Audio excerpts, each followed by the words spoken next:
مجھ کو زندہ رکھے گا،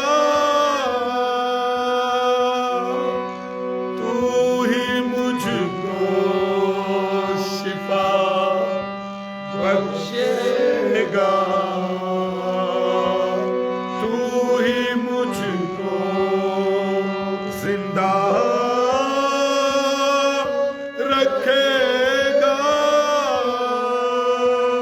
تو میرا کفیل ہو، ربالا کا شدہ ربالا، تو میرا کفیل ہو، تو میرا کفیل ہو،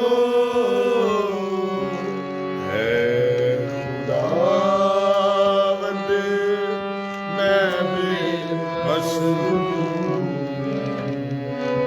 تو میرا کفیل ہو، ربالا کا شدہ ربالا، تو میرا کفیل ہو، تو میرا کفیل ہو، ہے خداوند میں بے بس ہوں، غور میں تعریف کیسے کروں، ربی اللہ کا شدہ ربا ربا، غور میں تعریف کیسے کروں، میں دعائیں تجھ سے کرتا ہوں، میں دعائیں تجھ سے کرتا ہوں، تو میرا کفیل ہو، ربارہ کا شدہ ربا، تو میرا کفیل ہو، تو میرا کفیل ہو، ہے خداوند میں بے بس ہوں، ہے خداوند میں بے بس ہوں، تو میرا کفیل ہو، glory glory glory glory glory glory, عبارہ بالا کا شدہ ربارہ بالا کا شدہ ربارہ، تو میرا کفیل ہو، ہے میں بے بس ہوں، praise the Lord, hallelujah, wonderful۔ جو خداوند کی کفالت چاہتے ہیں، خداوند سے کفالت چاہتے ہیں، خداوند ضرور اس کی کفالت کرتا ہے، اسے پالتا ہے، اس کی ضرورتیں پوری کرتا ہے۔ آج صبح ہم نے بڑے دل سے، بڑے نمرد دل سے، بڑی روح سے اپنے یسوع کو پکارا ہے، اور وہ زندہ ہے اور اپنے وعدے کے مطابق ہمارے درمیان ہے، ہاللیلویا۔ اس نے ہمیں آتما میں سکون بخشا ہے، قوت دی۔ آئیں یسوع کے لیے زوردار تالیاں بجائیں۔ Glory glory glory glory glory. آئے بیٹھیے، تشریف رکھیے، اور تلاوت خداوندی ہم کریں گے، اور انجیل مقدس میں سے ہم پہلا کرنتھیوں کا خط، اس کا 5واں باب، اور ہم نے کل 7ویں آیت تک دیکھا تھا۔ آج ہم 8ویں، 9ویں، 10ویں، 11ویں، 12ویں آیت تک دیکھیں گے۔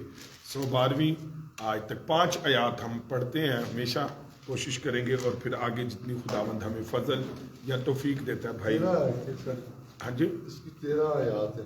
اچھا 13 آیات ہے، چلے 13ویں آیت بھی ہم پڑھ لیں گے تو اس کو ہم کمپلیٹ کر لیں گے، اور خداوند ہمیں فضل دے گا تو ہم اس کو آگے دیکھ سکیں گے۔ آئے تلاوت خداوندی کریں اور خداوند کے نام کو جلال دیں۔ جی بنی شاہد، پہلا کرنتھیوں اس کا 5واں باب، اس کی 8ویں آیت سے 13ویں آیت تک تلاوت خداوندی کریں۔ کرنتھیوں کا خط، اس کا پہلا خط اس کا 5واں باب اس کی 8ویں آیت سے لے کر 12ویں آیت 13ویں آیت تک. پس آؤ ہم عید کریں نہ پرانے خمیر سے اور نہ بدی اور شرارت کے خمیر سے، بلکہ صاف دلی اور سچائی کی بے خمیر روٹی سے. میں نے اپنے خط میں تم کو یہ لکھا تھا کہ حرام کاروں سے صحبت نہ رکھنا. یہ تو نہیں کہ بالکل دنیا کے حرام کاروں یا لالچیوں یا ظالموں یا بت پرستوں سے ملنا ہی نہیں، بلکہ کیونکہ اس صورت میں تو تم دنیا ہی سے نکل جانا پڑتا. لیکن میں نے تم کو در حقیقت یہ لکھا تھا کہ اگر کوئی بھائی کہلا کر حرام کار یا لالچی یا بت پرست یا گالی دینے والا یا شرابی یا ظلم ہو تو اس سے صحبت نہ رکھو، بلکہ ایسے کے ساتھ کھانا تک نہ کھانا، کیونکہ مجھے باہر والوں پر حکم کرنے سے کیا واسطہ؟ کیا ایسا نہیں کہ تم تو اندر والوں پر حکم کرتے ہو، مگر باہر والوں پر خدا حکم کرتا ہے. پس اس شریر آدمی کو اپنے درمیان سے نکال دو. خداوند کے کلام کے پڑھے اور سنے جان پہ خداوند کی برکت ہو. آمین. Praise the Lord. Hallelujah. Thank you Lord. Hallelujah. Praise the Lord. خدا کی شکر گزاری کرتے ہیں. آج ہم جتنے لوگ آن لائن ہیں، ایلون بابر کو گڈ مارننگ کہتے ہیں، اور نسیم جاوید کو گڈ مارننگ کہتے ہیں، علیشا کو گڈ مارننگ کہتے ہیں، اور نورین بابر کو بھی گڈ مارننگ کہتے ہیں. جتنے لوگ آن لائن ہیں، ذیشان مسیح کو گڈ مارننگ کہتے ہیں. آئے خداوند کے حضور خدا کی شکر گزاری کرتے ہیں. ہم دیکھ رہے ہیں 5واں باب پہلا کرنتھیوں، اور اس کی ہم نے 7 آیات تک دیکھی. تو پہلے 4 ابواب میں جو ہے وہ خادموں کے حوالے سے ہم نے سیکھا، تفرقے کے جھگڑے کے حوالے سے، بدعات کے بارے میں. اب ہم سیکھ رہے ہیں ایمانداروں میں جو بد اخلاقی یا کریکٹر کے اندر جو پرابلم ہے اس پر بات کر رہے. کرنتھس کی کلیسیا میں تو 7ویں آیت تک ہم نے دیکھا تھا. تو اس میں کیونکہ ہمارا بھی فسا یعنی مسیح قربان ہوا ہے، تو اس میں ہم نے دیکھا تھا کہ خمیر کو کیسے ختم کرتے ہیں. آئے اب ہم 8ویں آیت کو دیکھتے ہیں. تو 8ویں آیت میں ایک لفظ آیا ہے عید. آیا ہے، ذرا دیکھ لیجئے. تو عید کو گول دائرہ لگا لیجئے. تو اس کا مطلب ہے اس آیت میں ہم ایک لفظ کے اوپر غور کر رہے ہیں، اور وہ ہے عید. تو جب آپ ایسا کرتے ہیں تو پھر یہ بائبل آپ کی جو ہے وہ آپ کو سپورٹ کرتی ہے. تو عید یہاں جو ہے، عید سے مراد نہ تو عید فصح ہے یعنی پرانے عہد نامے کی، اور نہ جو ہے خداوند کی عشاء ہے. دونوں کا مطلب یہاں پر نہیں ہے. نہ پرانے عہد نامے کی عید فصح کس کا مطلب ہے، اور نہ جو وہ پاک عشاء کرتے ہیں، نہ اس کا یہ مطلب ہے. بلکہ یہاں یہ لفظ جو ہے عمومی سے انداز میں استعمال ہوا ہے. اور وہ عمومی سا انداز کیا ہے کہ جس سے ایماندار کی ساری زندگی کا بیان ہوتا ہے، عید. تو ذرا پڑھ دیجئے کیا لکھا 8ویں آیت میں. بس آؤ ہم عید کریں. اچھا، اس کا مطلب ہے آپ کی پوری زندگی کی بات ہو رہی ہے کہ ہمارا پورا وجود، ہماری پوری زندگی خوشی کی ایک تقریب ہونی چاہیے. آؤ پس آؤ عید کریں. کیسے؟ نہ پرانے خمیر سے، ہاں، اور نہ بدی اور شرارت کے خمیر سے. اچھا، اب جو ہم نے پوری زندگی جو تقریب کرنی ہے، جو پوری زندگی جو عید منانی ہے، وہ نہ پرانے خمیر سے مل کر منانی ہے، اور نہ بدی اور نہ شرارت کے خمیر سے. ان کو بھی جو ہے انڈر لائن کر لیجئے یا اس کو ہائی لائٹ کر لیجئے. عید کے بعد ہم نے جو عید کا مطلب ہے پوری زندگی میں نے اور آپ نے خوشی اور جو منانی ہے، اور پوری زندگی کی جو پوری وجود جو ہمارا ہے اس کی تقریب جو ہم نے منانی ہے، اس میں بتایا گیا کہ پرانے خمیر سے نہیں منانی، اور نہ بدی کی شرارت کے خمیر سے منانی. نہ بدی کے خمیر سے ہمیں نہ منانی چاہیے. ہم مسیح کے ساتھ خوشی مناتے ہیں. بولے ہلیلویا. تو ہمارے دلوں میں دوسرے کے لیے کوئی برائی نہیں ہونی چاہیے. نہ کبھی نہیں ہونی چاہیے.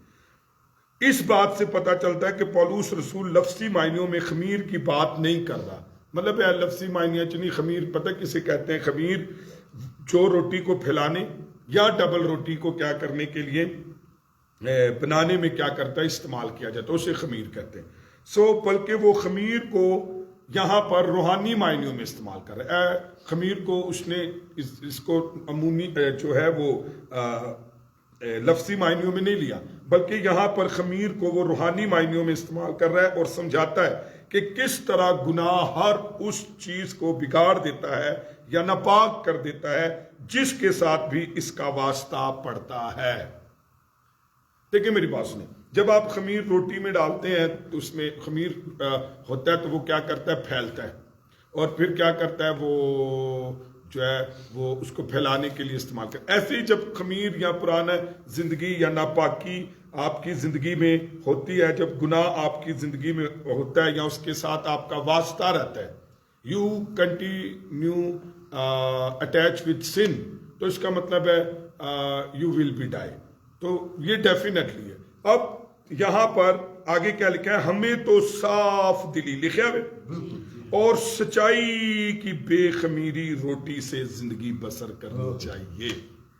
اب دیکھیں، چاہے کلیسیا ہو یا آپ کی پرسنل لائف ہو، تو ہمیں صاف دلی سے اور سچائی کی بے خمیر روٹی سے زندگی بسر کرنی چاہیے۔ یہ جو ہے 8ویں آیت میں ہمیں بتایا گیا ہے۔ اب دیکھیں، عید اور تیسری بات پر ہم بلکہ چوتھی بات پر ہم انڈرلائن کرتے ہیں تو صاف دلی اور سچائی سے۔ پہلی بات ہم نے عید کرنی ہے، اس کا مطلب میں نے بتایا کہ پوری زندگی جو خوشی ہم نے مسیح کے ساتھ منانی ہے وہ بے خمیری ہونی چاہیے، اور وہ خمیر پرانے خمیر کے ساتھ یا بدی اور شرارت کے ساتھ نہیں ہونی چاہیے، یعنی پاک زندگی کے ساتھ ہمیں ورشپ کرنی ہے، ہمیں عبادت کرنی ہے، ہمیں تمجید کرنی ہے۔ پھر اس کے بعد صاف دلی اور سچائی کی بے خمیری روٹی کے ساتھ ہم نے زندگی بسر کرنی۔ ذرا 9ویں آیت اب دیکھیے، کہتا ہے، جی پڑھ دیجیے۔ میں نے اپنے خط میں تم کو یہ لکھا تھا۔ اچھا، یہ لکھا کہ میں نے تمہیں اپنے خط میں کیا لکھا تھا؟ حرام کاروں سے صحبت نہ رکھنا۔ اچھا، یہ چونکہ اس کا پہلا خط ہے تو اب پولوس ان کو بتاتا ہے کہ میں نے اپنے پہلے خط میں لکھا تھا، یعنی اس سے پہلے جو خط لکھا تھا، حرام کاروں سے صحبت نہ رکھنا۔ اچھا، یہ جو لکھا نا میں نے تمہیں پہلے لکھا تھا، تو اگرچہ یہ وہ خط کھو چکا ہے یا مگر اس بائبل مقدس کے الہامی ہونے پر اس کا کچھ اثر نہیں پڑتا، مطلب وہ یہاں تو نہیں ہے، نہ ہمارے پاس ہے، نہ ہمیں پتہ ہے وہ خط کہاں ہے، لیکن یہاں پر اس کا ذکر ہے کہ میں نے پہلے خط میں تمہیں کیا کیا تھا؟ لکھا تھا۔ پولوس نے اور بھی کئی خط لکھے ہوں گے، ضروری نہیں کہ وہ سارے کے سارے جو ہے وہ الہام سے لکھے گئے تھے، صرف وہی خط الہامی ہے جن کو خدا نے بائبل مقدس میں یا مقدس بائبل میں شامل کرنے کے لیے چن لیا ہے۔ ہاللویا۔ جڑا خط آ گیا بائبل مقدس دی زد دے اندر وہ الہامی ہے۔ ہاللویا۔ اس کا ایک ایک لفظ، اس کا ایک ایک نقطہ الہامی، لیکن جس کا ہمیں پتہ نہیں، جو ہے نہیں، تو اس کا مطلب ہے وہ خداوند کی قدرت کے وسیلہ سے تھا، اور خداوند نے جس الہام سے اسے قلم بند کروایا وہ آج ہمارے پاس ہے، اس کے لیے ہم خدا کی کیا کرتے ہیں؟ شکر گزاری کرتے ہیں۔ آئے ذرا 10ویں آیت دیکھیے، تو وہ کچھ خط میں کہہ رہا تھا کہ تم نے صحبت نہیں رکھنی حرام کاروں سے۔ تو 10ویں آیت، یہ تو نہیں کہ بالکل دنیا کے حرام کاروں یا لالچیوں یا ظالموں یا بت پرستوں سے ملنا ہی نہیں۔ اچھا، اب 4 قسم کے لوگوں سے بات کی گئی ہے، تو پولوس نے ان کو لکھا تھا کہ حرام کاروں سے صحبت نہ رکھنا، اس کو انڈرلائن کریں، یہ اس نے لکھا تھا۔ اب وہ وضاحت کرتا ہے 10ویں آیت میں کہ مطلب یہ نہیں تھا کہ وہ ایسے بے خدا اور بے دین لوگوں سے ہر قسم کا تعلق جو ہے وہ توڑ کر بالکل الگ ہو جائیں، یہ تو پھر درویش ہونا ہے، یہ تو پھر جنگلوں میں جا کر رہنا ہے، تو اور پھر یہ میرا خیال ہے ایک کرسچن کا جو ہے وہ طریقہ نہیں، اور نہ یہ بائبل مقدس کی تعلیم ہے۔ جب تک ہم اس دنیا میں ہیں ہمیں ضرورت ہوتی ہے کہ غیر نجات یافتہ لوگوں کے ساتھ کاروبار کریں، اور ہمارے پاس یہ جاننے کا کوئی طریقہ نہیں یا ذریعہ نہیں کہ وہ گناہ میں کتنے گہرے یا ڈوبے ہوئے ہیں۔ گناہ گاروں سے قطعی طور پر الگ تھلگ زندگی بسر کرنے کے لیے تو دنیا ہی سے نکل جانا پڑتا ہے۔ لکھا ہے کہ دنیا ہی سے نکل جانا پڑتا ہے نا، تو مطلب اس کا تو یہ تو وہ بات کہہ ہی نہیں رہا کہ جیسے ہوں دنیا چو نکل جانا یا اسی جنگلہ چ جا کر رہنا ہے، لیکن اب اس بات کو ذرا اچھے سے سیکھیں گے کہ اصل میں